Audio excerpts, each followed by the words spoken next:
Assalamualaikum warahmatullahi wabarakatuh. Bismillahirrahmanirrahim.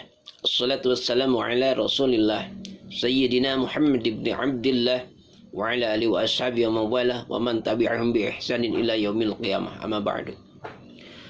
Saudara-saudaraku, kawan-kawan sekalian, alhamdulillah dalam kesempatan kali ini kita dapat berjumpa kembali melalui video ya. Sengaja saya membuat video ini membacakan hadis-hadis sahih, hadis-hadis Rasulullah Sallallahu Alaihi Wasallam, yang maksud tujuannya tiada lain dan tiada bukan, ya semoga bermanfaat untuk diri saya dan keluarga, juga bermanfaat buat kawan-kawan sekalian. Karena memang kalau kita mendengar dibacakan hadis-hadis, itu bisa menjadi motivasi untuk meningkatkan semangat kita untuk beribadah, karena kita tahu fadilah-fadilahnya. Dan lagi ya, kadang saya upload ke YouTube bukan untuk mencari subscribe ataupun like, tapi semata-mata untuk kenang-kenangan saja. Siapa tahu besok lusa ya saya cepat pulang, namanya usia kan, nggak tahu. Jadi mudah-mudahan nanti kalau setelah saya nggak ada, sudah meninggal, video saya bisa dilihat oleh anak-anak saya di YouTube. Semoga menjadi motivasi buat mereka, karena saya berharap anak-anak saya menjadi orang-orang yang solih dan solihah, bermanfaat untuk masyarakat, berguna untuk agama Islam demi kejayaan agama dan negara. Begitu. Karena kematian kita tidak tahu. Sebetulnya satu hari satu malam itu kematian itu menengok kita itu 70 kali. Gitu. Cuman kita nggak tahu aja kapan, di mana, dan apa penyebabnya. Tapi pasti karena kita tidak tahu dan pasti kematian akan datang, maka kita harus selalu berhati-hati. Baik kawan-kawan sekalian, dalam kesempatan kali ini saya akan membacakan sebuah hadis Rasulullah SAW, yakni tentang zikrul maut, mengingat kematian. Bismillahirrahmanirrahim. Wa qala alaihi salatu wassalam, al-mautu jisrun yusalul habibi ilal habib. Arti perkatanya, waqala telah bersabda alaihissalam, baginda Nabi Muhammad sallallahu alaihi wasallam, al-mautu, kematian, jisrun, merupakan satu jembatan, yusalu, yang menghubungkan, al-habibu, dari seorang pengasih, ilal habibi, kepada kekasih. Terjemahannya bahwa baginda Rasulullah sallallahu alaihi wasallam telah bersabda, sesungguhnya kematian itu adalah merupakan suatu jembatan yang menyambungkan, yang menyampaikan seorang pengasih kepada kekasihnya. Kenapa dikatakan seperti itu? Karena kematian itu ada beberapa bentuk kepada manusia. Satu, ada kematian yang ditakuti. Ada segolongan orang yang takut mati. Itu. Terus lagi ada segolongan orang yang benci mati, benci. Ya takut ya benci, ada benci. Tapi ada lagi segolongan orang yang memang menggandrungi. Artinya kepasrahan, bukan ingin mati, tapi pasrah. Bahkan tidak takut. Tidak takut. Tapi tidak, artinya gimana ya? Enggak diharapkan, tapi tidak takut. Tidak diharapkan kedatangannya, tapi juga ketika datang berbahagia gitu loh. Kenapa?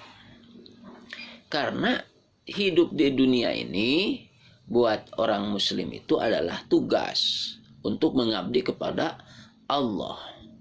Ketika seseorang telah mengabdi, pasti akan merasakan lelah, capek, manusiawi, itu humanisme.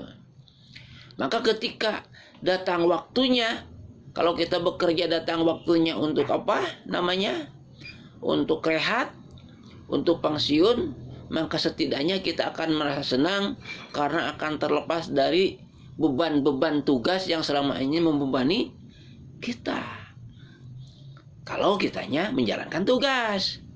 Tapi kalau orang yang nggak sadar, nggak tahu tugas, dianggapnya kehidupan ini untuk bersenang-senang, berpoya-poya, bermewah-mewah saja, menghabiskan waktu saja, maka ketika mendengar kalimat kematian itu, dia bahkan amit-amit katanya gitu.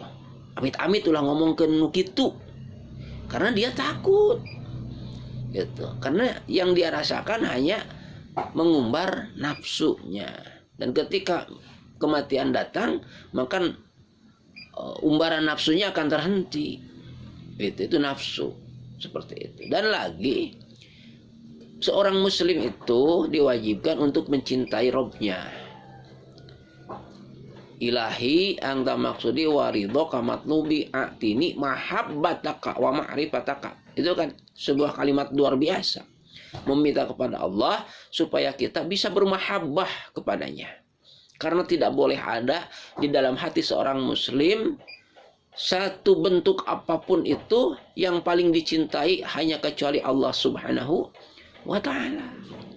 Karena hati ini diciptakan oleh Allah dan juga harus diisi hanya dengan Allah saja. Nah, itu berat.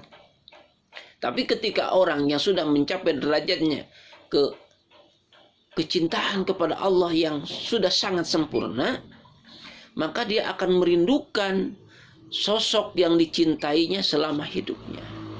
Contohnya lah, dulu kita lagi berpacaran, kita dijatuhkan rasa cinta kita itu hanya kepada si dia. Sudah jatuh kepada si dia. Maka tak ada siang, tak ada malam, tak ada waktu sedikit pun yang tak lepas daripada si dia. Selalu ingin bertemu, selalu merasa rindu. Kadang hari ini bertemu 1 jam, 2 jam, baru berpisah 2 jam lagi, baru berpisah 1 hari lagi, sudah kangen rindu luar biasa. Begitulah kalau orang sudah jatuh cinta. Nah, begitupun kalau seorang muslim sudah terjatuh cintanya kepada Allah Subhanahu wa ta'ala, sama seperti itu. Cuma masalahnya, jatuhnya cinta kita itu sekarang kemana? Gitu. Makanya kita tidak merasa ingin bertemu dengan Allah karena kita belum jatuh cinta sepenuhnya kepada Allah Subhanahu wa ta'ala. Dan sedangkan bagi orang-orang yang sudah sempurna rasa cintanya, mahabbah kepada Allah Subhanahu wa ta'ala, dia akan selalu merindukan untuk bertemu dengan Allah Subhanahu wa ta'ala. Karena tidak ada lagi tujuan hidupnya, hanya ingin bertemu bersama dengan Allah Subhanahu wa ta'ala.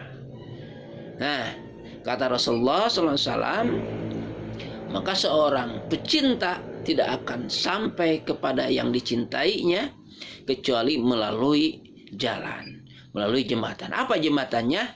Yaitu kematian. Makanya bagi orang yang sudah sampai derajatnya kepada mahabbah ilallah, kematian itu seolah-olah sebuah kesenangan. Dikatakan seperti seorang pengantin menunggu hari H untuk akad nikah.